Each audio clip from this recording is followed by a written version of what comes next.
F2. Here comes the difference. Mr. Newton says there would be no loss of time. Instantaneously, F1 would change to F2. You change R1 to R2, force F2 changes to F2.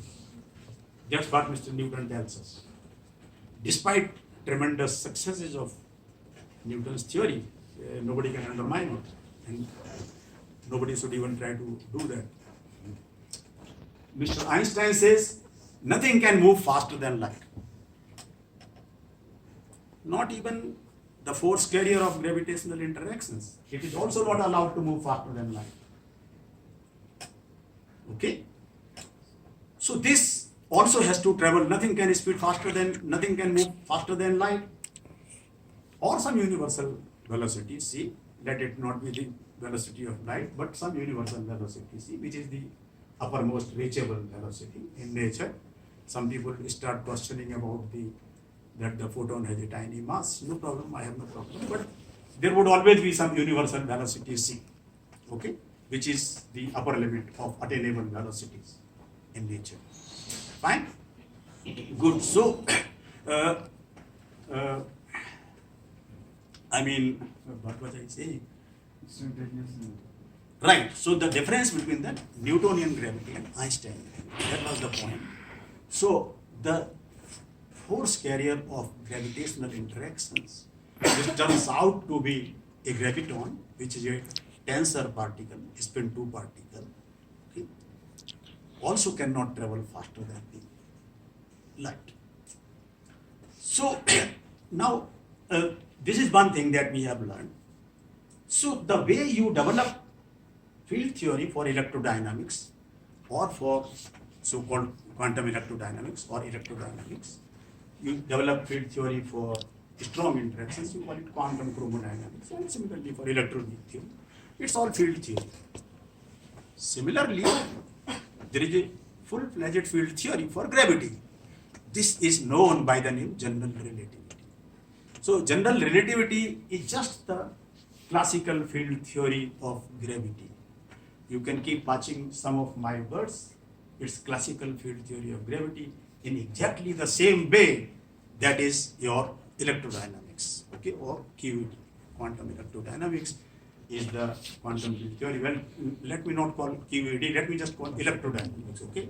So this is the field theory of electromagnetic interactions. Exactly in the same manner, general relativity is the field theory and actually classical field theory, unless I somehow quantize it, which I am going to discuss what to do about it, what are the difficulties involved about this, about the construction of a quantum theory of gravity. Okay. So now before we do that, let me just again come back to some of the points that you have heard in the earlier talk, which relate this group 1 of these 3 interactions, strong electromagnetic and weak. So you see, the QFT or the standard model tells me that there are 12 fundamental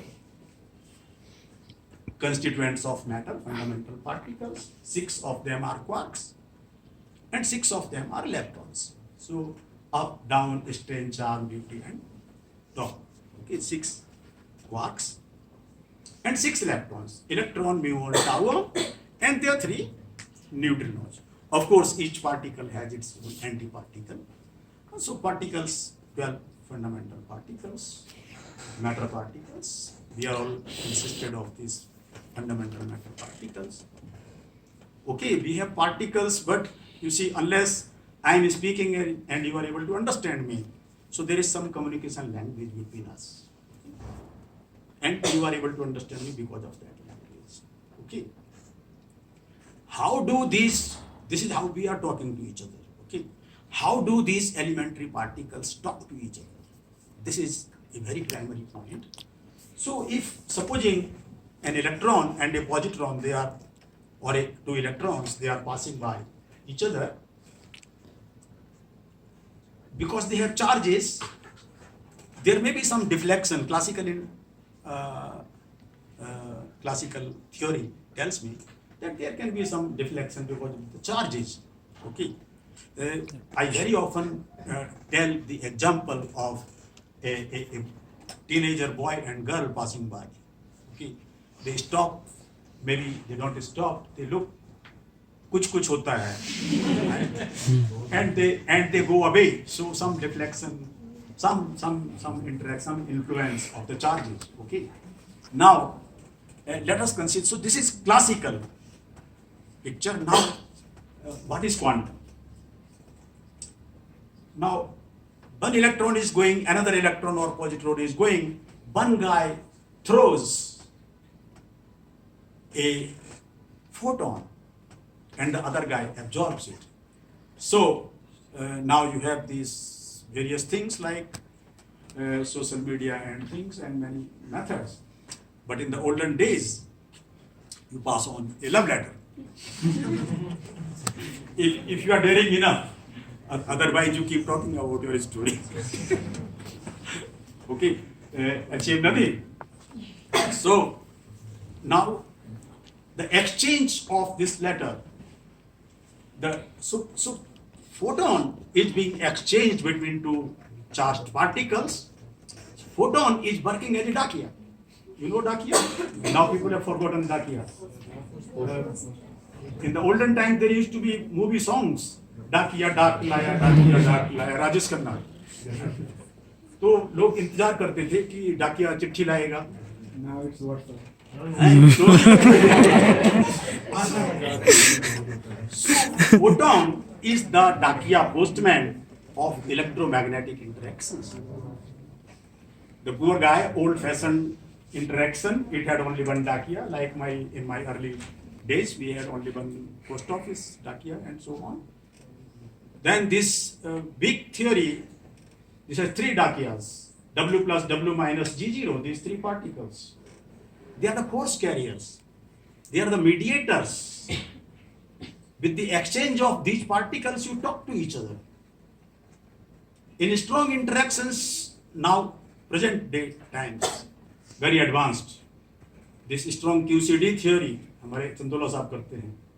They have 8 of these dakiyas, 8 postmans, 8 gluons. 1, 3, and 8. As Dr. Saab said, gravitational interaction is a poor one. Poor guy. It still has only one dakia, which is called as the graviton. But my point of telling this story was, if other 3 interactions have some postman's dakiyas, it's impossible that gravitational interaction would not have. So gravitational interaction, otherwise how do the two masses talk to each other? They cannot talk to each other. You need some force, some communication language, right? If you don't have the communication language, then how do we talk to each other? So this is how they talk to each other, via the exchange of these mediators. They are the mediators of force. So graviton, therefore, it's our compulsion to postulate a graviton, which makes it possible that the gravitational interaction can take place through the exchange of gravitons. Okay. If we now know that much, then you would say, then what is the difficulty? अब तो सब कुछ जानते हैं, तो अब तो what prevents us from constructing a quantum field theory of gravity? Quantum field theory of gravity is already there. It exists. We don't call it quantum field theory. We call it general relativity, which is quantum, which is classical field theory of gravity. Perfectly great theory. This also is experimentally well tested. You know, this gravitational lensing and what now, gravitational waves, everything you know, black holes and everything you know. Okay. So you cannot, you see. So when you consider the so-called metric tensor of a theory, if the metric tensor, all the component metric tensor, this is going to be in 4 dimensions. This is going to have 4 times 4, 16 elements. So if you denote it, let us say by G mu nu, so conventionally you can denote it by anything. Is it fixed or is it a function of space-time variables? Just very simple. If it's fixed, then you are either in the Riemannian space or you are in the Minkowski space. Okay. But if I make these elements of this metric tensor, if not all, some of them, or maybe one of them, two of them, four of them, as dependent on space-time variables, then this is going to describe theory in the curved space-time. So gravity is going to be there.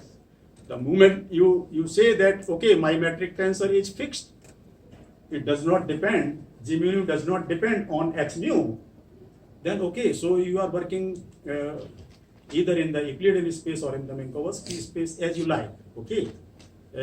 In Minkowski space, you have one of the coordinates as time, okay. Iota times c into t. For dimensional regions, you include c, okay. So, I mean, Yes. if you like, I can write a few steps, but I don't want to spend too much time. If you like, in some other talks, I can develop it further. But here, the main idea, I don't want to deviate too much from my main theme. So, you can develop a field theory with G mu nu depending on X mu, okay, which is the field theory in curved space-time manifolds. Okay, it's going to describe gravity. All right, this is fine. Now, so you would say, okay, then I know all the basic things. Now, what prevents me still in constructing a theory which would be as valid as this quantum field theory of these other three interactions? This is the main point which I want to communicate to you in my today's talk.